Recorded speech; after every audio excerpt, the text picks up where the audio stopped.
Meghan and Harry's crisis, completely of their own making, is they have no major projects, no major money The earned. figures are now public, the reports are available for anyone to read, the warehouses are packed with unsold products, and the man who warned about this entire downfall years before most people even imagined it could happen is now standing in the middle of the aftermath with proof in his hands. Tom Bower, the investigative author who spent years examining the lives and decisions of Harry and Meghan, who spoke with more than 80 sources, including former employees, palace insiders, and figures from Hollywood, and who wrote the book that Meghan's supporters tried relentlessly to dismiss. That same man is now looking at the situation in 2026 and calmly saying, "I warned everyone." And on point after point, his warnings appear to have matched reality. Today, we're going to look closely at the details. We'll go through the finances, the charity filings, the streaming performance, warehouse reports, legal disputes, every piece of it, because at this stage, it is no longer rumor or celebrity gossip. What we are witnessing is a documented, traceable decline in both finances and reputation unfolding in real time.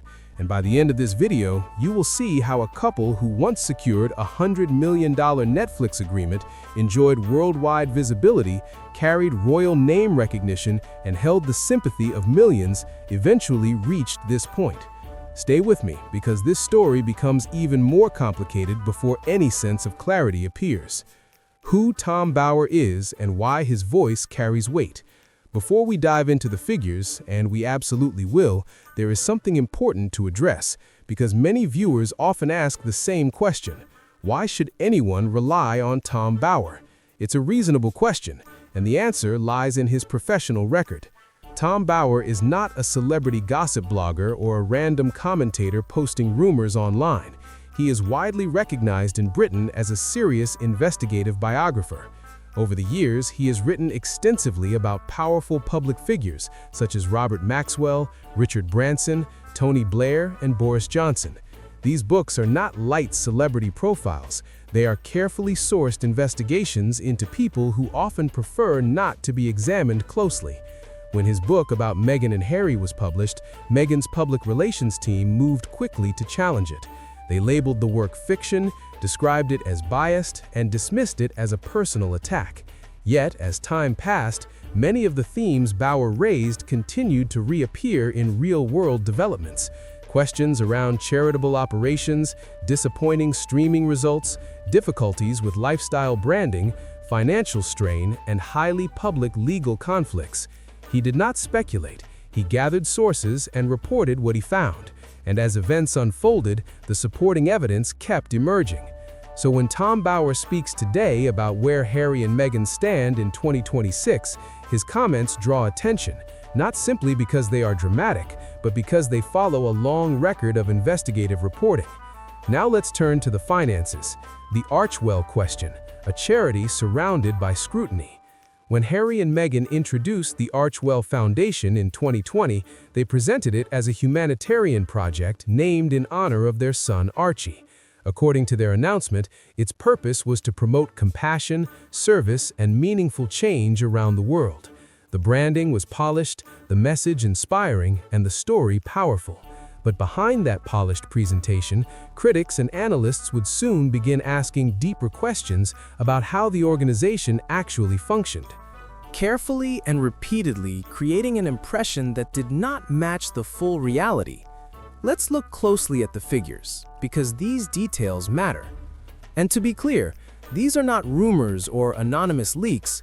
They come directly from Archewell's publicly filed IRS 990 tax records. Anyone can review them.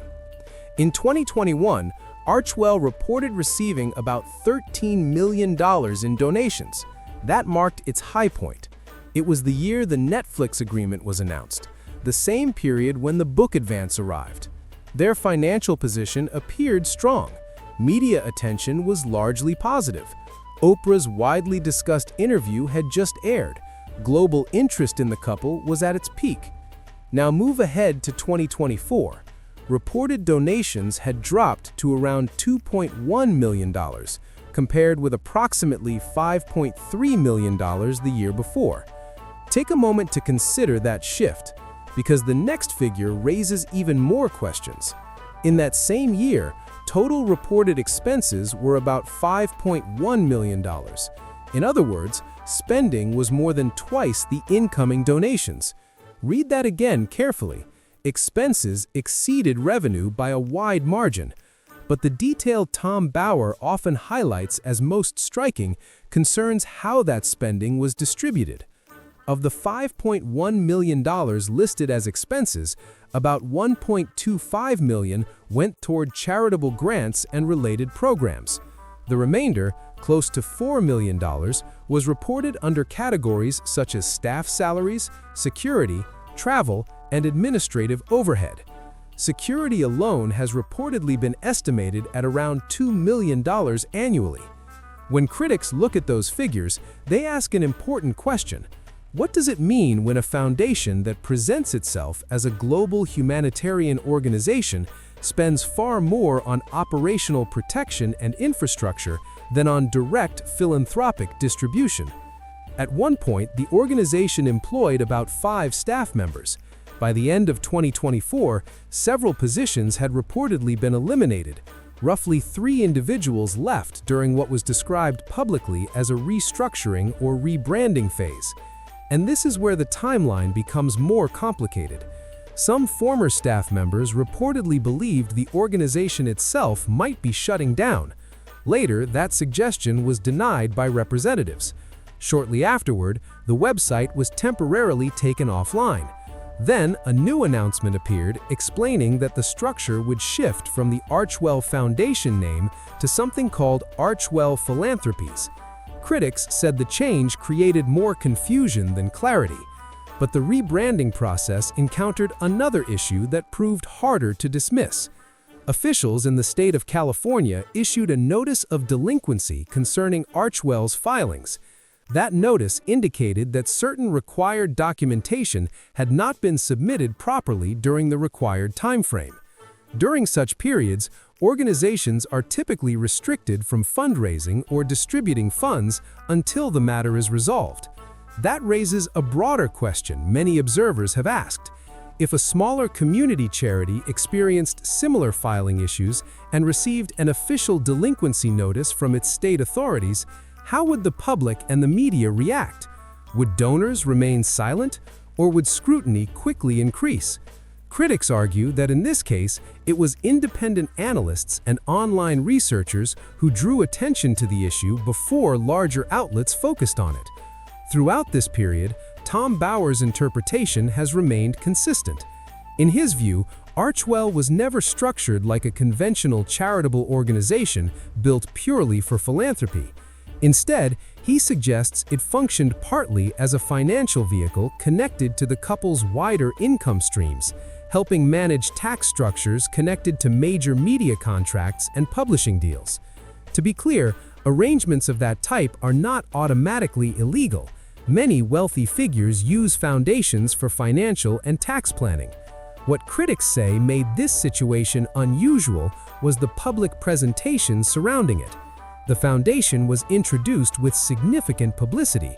Speeches and interviews framed it as a defining life mission. The couple frequently spoke about service and compassion. Their children's names were referenced, and the legacy of Diana was often invoked as inspiration.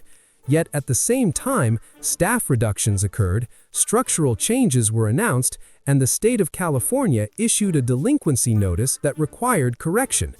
Bower describes this as a repeating pattern. Whenever something starts to fall apart, the narrative shifts. The website quietly disappears. A spokesperson offers a revised explanation, and the couple appears to hope the public will not examine the details too closely. But people are looking closely, and official records tell their own story.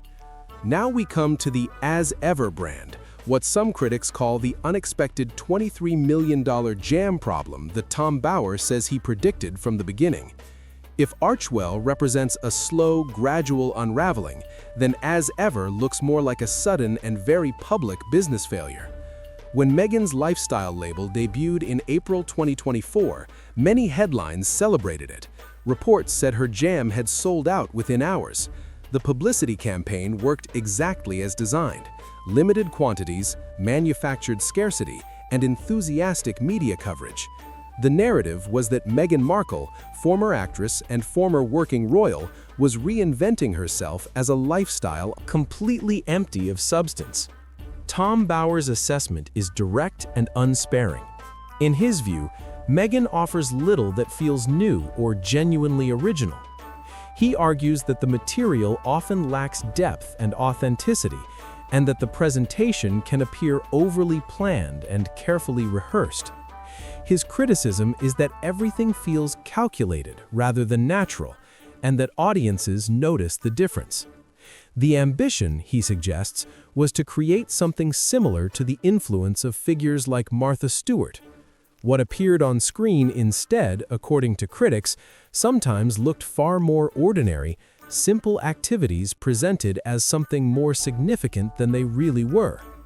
Tom Bower says that people inside the entertainment industry began recognizing the issue fairly early. According to his reporting, some Netflix executives realized within the first months that Meghan might struggle to consistently deliver the kind of content that attracts. In time, the audience simply drifts away, not out of anger or outrage, but with a quiet sense of indifference. And many commentators say that is where the story seems to stand in 2026. Harry in the courtroom becomes an image that captures the moment. So let's look at the legal battle, because while various financial and business issues were unfolding in California, Prince Harry was appearing in a London courtroom in a case that attracted significant attention. He was giving testimony in his lawsuit involving the publisher of the Daily Mail over allegations of phone hacking and unlawful information gathering. The events under discussion dated back many years, covering the period from roughly 2001 to 2013, long before Meghan entered his life. The case focused on Harry's own experiences growing up as a royal figure, dealing with intense media scrutiny and a press environment he has often described as intrusive and aggressive. During his testimony, however, the emotional tone of the hearing became widely discussed. At one point, Harry became visibly upset and said that the press had made his wife's life an absolute misery. That statement drew attention because the articles under dispute had been published years before he met Meghan. Observers noted the contrast between the time frame of the legal complaint and the focus of his emotional remarks. According to reports from the hearing, the judge intervened several times to keep the proceedings focused on the specific legal questions being asked. On multiple occasions, he reminded Harry to respond directly rather than engage in extended exchanges with the opposing legal counsel. Courtroom moments like that often receive intense media coverage, particularly when a public figure is involved. Meanwhile, Meghan remained in California and was not present at the hearing itself. Online activity from her accounts appeared at the same time the testimony was being reported, creating another point of contrast that commentators quickly noticed. Tom Bower's interpretation of the scene is very clear. He argues that Harry has become deeply influenced by the narrative surrounding his marriage, to the point that discussions about his own past experiences often circle back to Meghan. In Bower's view, the identity Harry had earlier in life, as a young royal navigating public expectations and personal struggles, has been largely redefined through the lens of his current relationship. The legal stakes in the case are also significant. If the lawsuit were unsuccessful, analysts say the legal expenses involved in such complex litigation could potentially reach many millions of pounds. For anyone engaged in lengthy legal proceedings, costs can accumulate rapidly through attorney fees, court procedures, and related expenses. Commentators sometimes speculate that losses in a case like this could require drawing on substantial financial reserves or other assets. That leads to another question many observers have begun asking about the broader picture.